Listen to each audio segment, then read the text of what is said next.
아시아에서 펼쳐지는 모든 일정이 마무리됐습니다. 츠노다의 레드불 데뷔전으로 화제가 됐던 일본 그랑프리였고, 특히 베르스타펜과의 격차를 얼마나 줄일 수 있느냐가 중요하게 작용했던 그랑프리였습니다. 츠노다 개인적으로는 포디움을 노린다고 말한 이번 그랑프리 어떻게 진행됐는지 한번 돌아보겠습니다. 프랙티스 세션입니다. 세션 시작 전부터 일본 그랑프리를 기념함과 동시에 루키 드라이버 세션 참가 횟수를 채우기 위해 알핀에서 WEC 챔피언 출신 히라카와 료를 차량에 탑승시켰습니다.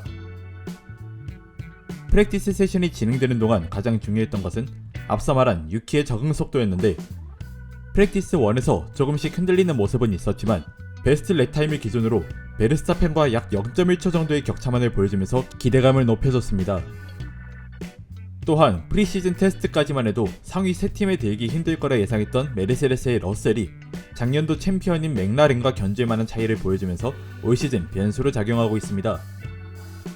곧바로 프랙티스 2 세션 초반부터 스즈카 서킷에 적응이 필요한 두 한이 큰 사고가 나면서 약 20분 정도 세션이 정지됐습니다. 1번 코너에 진입하면서 그립이 전혀 잡히지 않는 모습을 보여줬기 때문에 브레이크 역시 말을 듣지 않았고, 감속이 전혀 되지 않은 채로 베리어에 부딪히면서 차량이 반파되고, 드라이버 역시 위태로운 모습을 보이면서 메디컬카에 탑승했습니다. 직후 세션이 재개된 지 10분이 채 되지 않은 시간에 알론소의 사고로 또다시 레드 플래그가 발령됐고, 이후에 남은 19분 동안 두 번이나 잔디에 불이 붙으면서 화재로 인한 레드 플래그가 발령됐습니다. 이렇게 프랙티스 2는 모든 선수들이 정상적인 프로그램을 소화하지 못하고 하루를 마무리 지었습니다. 다음날 프랙티스 3도 세션 시작과 거의 동시에 잔디에 불이 붙으면서 또다시 레드 플래그가 나왔습니다. 첫째 날에 많은 시간을 빼앗긴 선수들이 1시간 안에 최종 셋업을 만들어야 하는 마지막 연습 세션에 최대한 사고를 내지 않으면서 퀄리파잉과 레이스에 대비한 최종 컨디션 체크를 완료했습니다.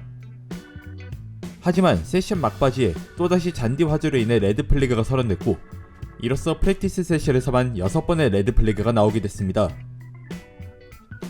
맥라렌 2명의 드라이버가 모두 1분 27초대에 진입했고, 츠노다가 나름대로 기록적인 측면에서 선방하는 모습을 보여주면서 세션이 레드 플래그와 함께 마무리됐습니다. Q1입니다. 첫 번째 플라잉 랩부터 기록이 촘촘하게 이루어져 있는 것을 볼 수 있었고, 츠노다의 적응 문제가 해결된 것이 이번 세션을 통해 밝혀지게 됐습니다. 또한 중국 그랑프리에서 포디움을 차지한 3명이 계속해서 좋은 페이스를 이어가고 있는데, 세션이 끝났을 때 IBL 로슨이 이번 시즌 처음으로 Q2에 진출하게 됐습니다. 또한 4강팀과 윌리엄스 모두 안전하게 Q2에 진출했고, 이전 두 경기에서 모두 포인트 피니시를 했던 스트롤이 최하위에서 레이스를 맞이하게 됐습니다. Q1 탈락자는 훌켄버그, 볼톨레토, 오콘, 두한, 스트롤입니다. Q2입니다. 2019년도의 폴 포지션 랩타임인 1분 27초 064에 매우 근접한 27초 초반대의 기록을 Q2에서부터 뽑아냈습니다. 이로 인해 첫 랩에 27초 중후반대의 기록을 작성한 드라이버들이 Q2 탈락을 걱정해야 하는 상황이 발생했는데, 그런 와중에 살수 조치를 마쳤던 잔디에 화재가 또다시 나면서 7번째 레드 플래그를 맞이했습니다. 이후 상위권보다는 탈락권 싸움이 치열한 상황에서 끝내 베어만과 하자르가 생존했습니다. Q2 탈락자는 가슬리, 사인츠, 알론소, 로슨, 츠노다입니다. Q3입니다. 베어만과 안토넬리, 그리고 하자르까지 3명의 루키 드라이버가 살아남은 세션입니다. Q3는 당일 최고의 컨디션을 가진 10명의 드라이버만 올라오는 세션인 만큼 어려운 싸움이 될 것으로 예상했습니다. 아니나 다를까 피아스리가 1000랩부터 트랙 레코드를 갱신하면서 잠정포를 가져왔습니다. 하지만 노리스와 베르스타펜이 너무도 완벽한 랩을 달렸고, 노리스가 먼저 1분 26초 995의 기록을 썼지만 베르스타펜이 곧바로 1분 26초 983의 기록으로 일본 그랑프리에서 4년 연속 폴 포지션을 차지하는 데 성공했습니다. 또한 안토넬리와 하자르도 각각 6그리드와 7그리드에서 스타트하는 좋은 결과를 얻어냈습니다. 새벽부터 오전까지 비가 내리고 비가 그친 채로 오후 2시에 레이스가 시작됐습니다. 스타팅 랩을 제외하면 순위가 바뀌는 일이 많지 않은 서킷인 만큼 스타트 그리드가 중요했는데, 사인츠가 Q2 막바지에 있었던 임피딩 사건으로 인해 3그리드 페널티를 받으면서 시작했습니다. 시작 타이어는 해밀턴, 오콘, 볼톨레토가 하드 타이어, 도한과 스트롤이 서포트 타이어입니다. 언제나 사고 확률이 높은 스타트 랩이지만 모든 선수들이 안전하게 S코너로 진입하면서 순위가 동결됩니다. 이후 공교롭게도 지루한 레이스가 지속되면서 20랩 동안 아무 일도 벌어지지 않았고 러셀의 피트스탑을 시작으로 베르스타펜, 노리스, 르클레르를 비롯한 드라이버들이 기차놀이 하듯이 타이어를 바꿨습니다. 하지만 똑같이 미디움으로 시작했던 상위권 드라이버인 안토넬리가 혼자 피트인하지 않았고 최연소 레이스 리더의 타이틀을 가져갔습니다.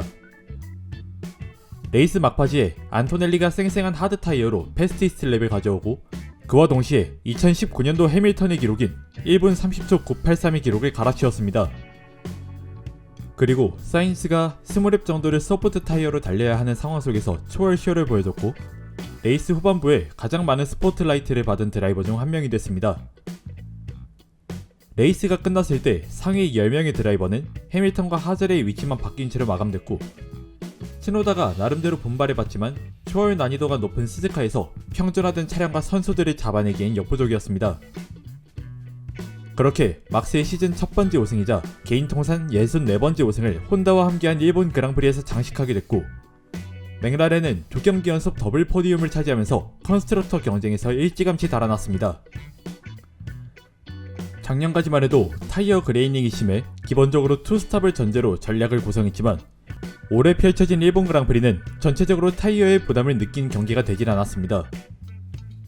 특히 안토넬리가 30랩 이상을 미디움 타이어로 버티면서 랩타임이 유지가 된 것과 사인스가 15랩 달린 소프트 타이어로 성능이 올라온 하드 타이어를 따라잡은 것으로 미루어 봤을 때 C1 컴파운드가 C2, C3 컴파운드에 비해 비교적 큰 차이를 보여준다고 말할 수 있을 것 같습니다.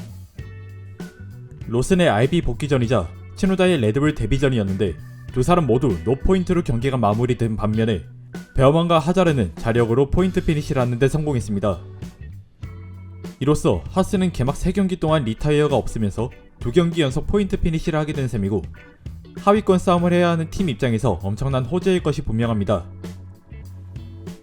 이렇게 베르스타펜이 고군분투했지만 끝내 우승한 일본 그랑프리 모두 정리해봤습니다.